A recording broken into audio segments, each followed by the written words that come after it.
নবীর ইজ্জতের উপরে আঘাত করেছে, আমার নবীকে নিয়ে কটূক্তি করার কারণে ওলামা একরাম সহ তৌহিদি সমাজ জায়গাটা ঘেরাও করে ফেলেছে।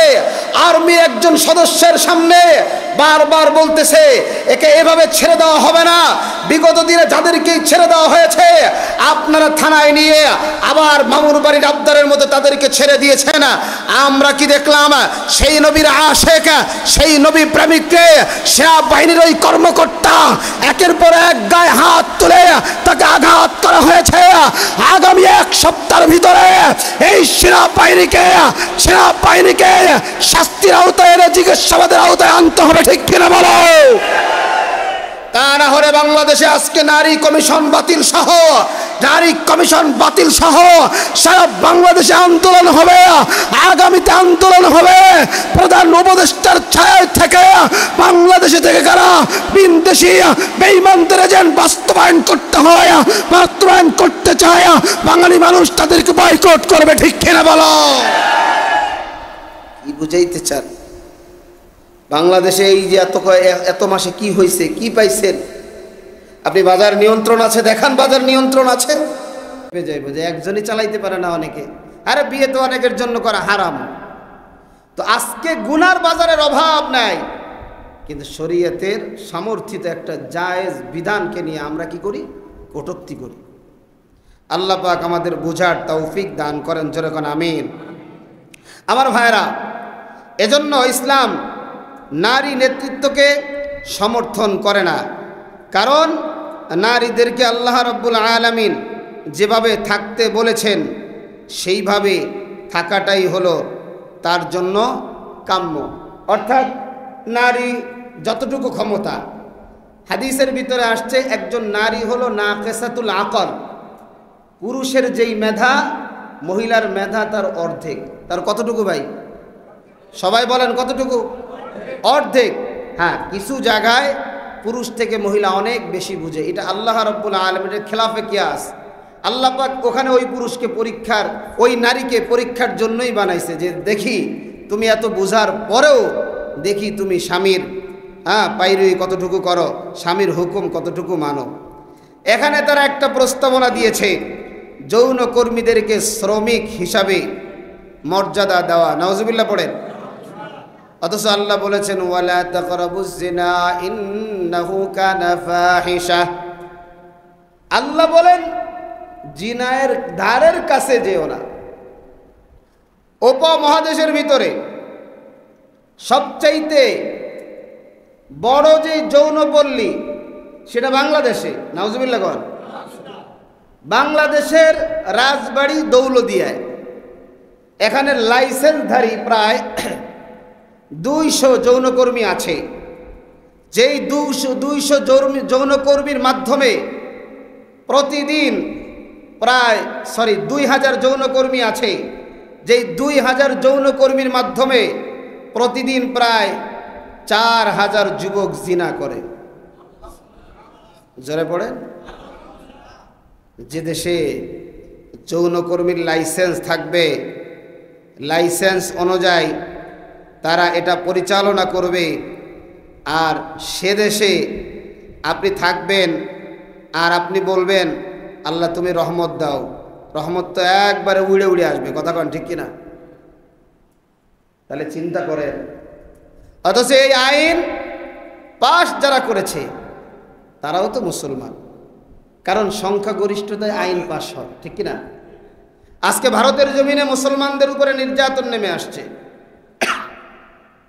নির্যাতনের স্টিম রুলার, ঘর বাড়ি জ্বালিয়ে দেওয়া হচ্ছে, মসজিদগুলো ভেঙে ফেলা হচ্ছে, মাদ্রাসাগুলো তালাবদ্ধ করে দেওয়া হচ্ছে, মা বোনেরা পর্দা করে রাস্তায় বের হলে তাদের হিজাব টেনে খুলছে, মা বোনদের উপরে কুকুর লাগায়া দিয়েছে, কুকুর সেই মাকে কামড়ায়া কামড়ায়া জখম করতেছে।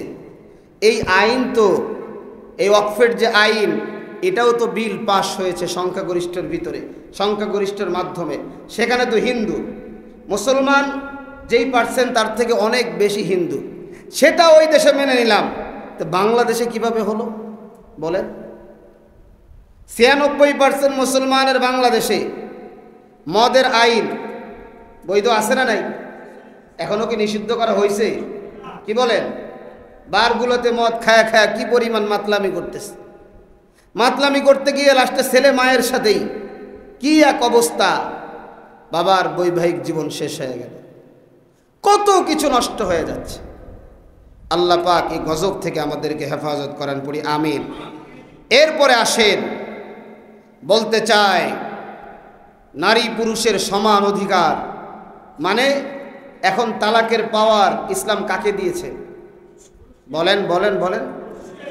পুরুষকে ইসলাম তালাকের অধিকার দিয়েছে। কোন নারী স্বামীকে তালাক দিতে পারবে না, নারী স্বামীর সাথে খোলা করতে পারবে। বিশ্বনবী সাল্লাল্লাহু আলাইহি ওয়াসাল্লাম কাছে এসে এক মহিলা বলছেন, ইয়া রাসূলুল্লাহ, আমি অমকের সাথে সংসার করি, তার ব্যাপারে আমার কোনো অভিযোগ নাই, তবে আমি তার সাথে আর সংসার করব না। বিশ্বনবী বলছেন, তাহলে তার দেওয়া মোহর সহ যা যা তোমাকে দিয়েছে তা তুমি নিয়ে নাও, তা তুমি তাকে দিয়ে দাও, দিয়ে দেওয়ার পরে তুমি কি করো? খোলা করে নাও। আর আজকে কি হচ্ছে? এমন আইন প্রণয়ন করা হচ্ছে, মোটামুটি আকারে পুরুষের গলার ভিতরে বড়শি ঢুকায়া দিচ্ছে, ঠিক কিনা বলেন?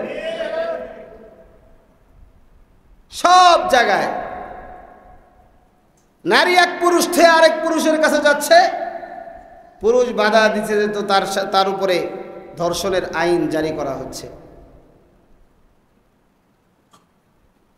এরপরে ধর্মীয় আইন সংস্কার, মানে কি জানেন? আল্লাহ বলেছেন, ইউসিকুমুল্লাহু ফি আওলাদিকুম লিযযাকারি মিসলু হাজ্জিল উনসায়াইন। আল্লাহ ওয়ারিস মিরাসের পুরাপুরি বিধান আল্লাহ পাক কোরআনের আয়াতের মধ্যে জানায় দিয়েছেন। আল্লাহ বলেন, একজন পুরুষ দুইজন নারীর সম্পত্তি বাবা থেকে পাবে। সুবহানাল্লাহি ওয়া বিহামদিহি। তাহলে ধর্মীয় আইন সংস্কার মানে আমার আল্লাহর কোরআন সংস্কার করতে চাচ্ছে, কথা বলেন ঠিক কিনা? একের পর এক এতগুলো আয়াত যারা অস্বীকার করছে, আপনি বলেন, আপনি চিন্তা করেন, আপনি আমাকে বুঝান, একজন আলেম হিসাবে তার মাথা ঠিক থাকবে না বেঠিক হবে? বরঞ্চ তারা যখন এই আবেদনটা জমা দিয়েছিল, আমাদের 96% মুসলমানদের জবান থেকে উচ্চারিত হওয়ার দরকার ছিল, এ ধরনের নারী সংস্কারের নামে বেহায়াপনা, বেলাজারপনা, বেঈমান বেদিনদের এজেন্ট বাস্তবায়ন যারা করতে চায়, এরা আর খোলা আকাশের নিচে স্বাধীন বাংলাদেশে ঘুরতে পারবে না। এদেরকে দ্রুততম সময়ে জেলের মধ্যে আবদ্ধ করা হোক, ঠিক কিনা বলে? কারণ আমার কোরআনের উপরে আঘাত করা হয়েছে, আমার নবীজির সুন্নতের উপরে আঘাত করা হয়েছে। আমরা কি দেখলাম? আপনাদের মনে আছে যখন আন্দোলন চলে, আন্দোলনরত অবস্থায় একজন মেয়ে কি ধরনের নোংরা ব্যবহার করেছিল সেনাবাহিনীর সাথে, সেনাবাহিনীর একজন কর্মকর্তার সাথে। সর্বোচ্চ ধৈর্যের পরিচয় দিয়েছে, ধৈর্যের পরিচয় দেওয়ার কারণে সে পুরস্কারও পেয়েছে। কিন্তু আমরা 4-5 দিন আগে কি দেখলাম? 4-5 দিন আগে সোনার বাংলায় আমরা দেখলাম আমার নবীর ইজ্জতের উপরে আঘাত করেছে, আমার নবীকে নিয়ে কটূক্তি করার কারণে ওলামা একরাম সহ তৌহিদি সমাজ জায়গাটা ঘেরাও করে ফেলেছে। আর্মির একজন সদস্যের সামনে বারবার বলতেছে, একে এভাবে ছেড়ে দেওয়া হবে না। বিগত দিনে যাদেরকে ছেড়ে দেওয়া হয়েছে আপনারা থানায় নিয়ে আবার মামুর বাড়ির আবদারের মতো তাদেরকে ছেড়ে দিয়েছেন। আমরা কি দেখলাম?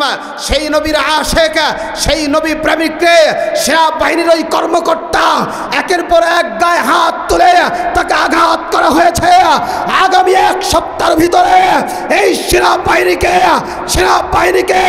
শাস্তির আওতায় এনে জিজ্ঞাসাবাদের আওতায় আনতে হবে, ঠিক কিনা বলো? তা না হলে বাংলাদেশে আজকে নারী কমিশন বাতিল সহ সারা বাংলাদেশে আন্দোলন হবে, আগামীতে আন্দোলন হবে। প্রধান উপদেষ্টার ছায়া থেকে বাংলাদেশে থেকে কারা বিদেশি বেঈমানদের এজেন্ট বাস্তবায়ন করতে চায়, বাঙালি মানুষ তাদেরকে বয়কট করবে, ঠিক কিনা বলো? কি বুঝাইতে চান? বাংলাদেশে এই যে এত মাসে কি হয়েছে, কি পাইছেন? আপনি বাজার নিয়ন্ত্রণ আছে দেখান, বাজার নিয়ন্ত্রণ আছে। আপনি 1 কেজি করল্লা খাচ্ছেন 80 টাকায়, 1 কেজি ভেন্ডি খাচ্ছেন আপনি 80 টাকায়। তাই কি সংস্কার করেছেন আপনারা?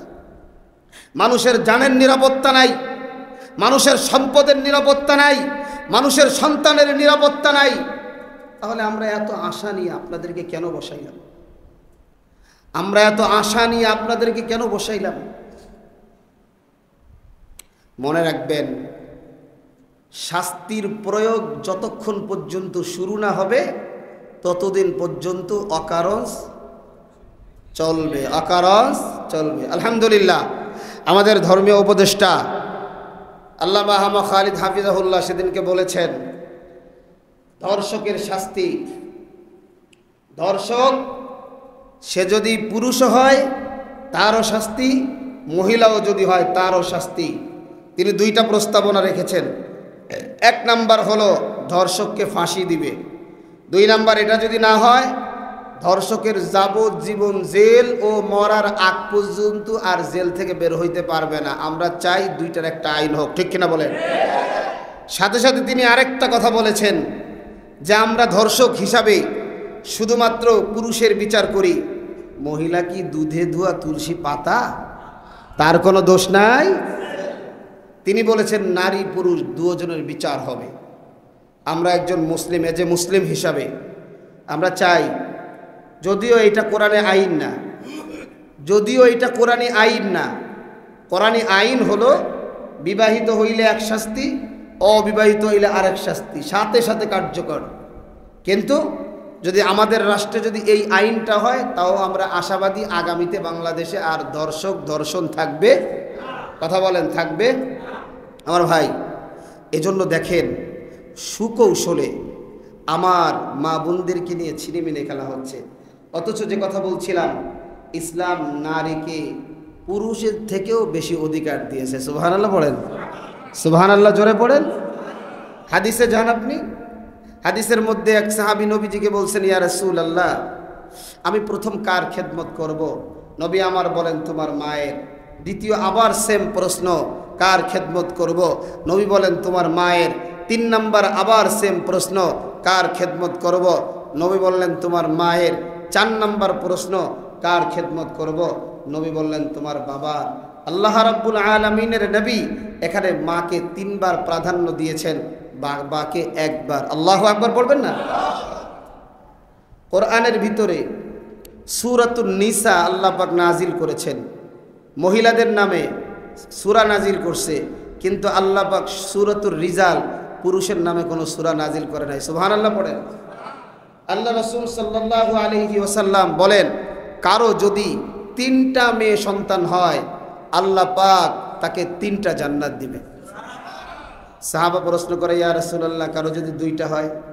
নবী বলেন সেও জান্নাত পাবে। সাহাবা প্রশ্ন করেন, ইয়া রাসূলুল্লাহ, কারো যদি একটা